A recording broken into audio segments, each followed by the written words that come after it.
Hey guys, Sydney here with a quick drawing tutorial. Today we're going to learn how to draw Santa Claus. This way you can easily and quickly draw Christmas cards and gifts for your family and friends. Let's get started. First you'll need some paper, a pencil, and an eraser. I use watercolor paper because it's more durable. First, draw a circle. Doesn't have to be perfect. Then erase the bottom half of the circle and draw the beard, or some puffy lines like a cloud, and connect it from the center. Next, for the mustache, draw 2 upside-down teardrops.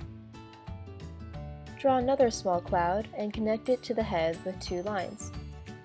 Then draw 2 more lines to finish off the hat. Finally, add some cute little beady eyes. And you're ready to color. I almost always outline my work using a micron pen. For small drawings like this, make sure to use a pen with small thickness. And that's it! You've drawn Santa Claus! Be sure to like and subscribe below if you enjoyed this drawing tutorial, and leave some ideas for the next one in the comments. See you next time!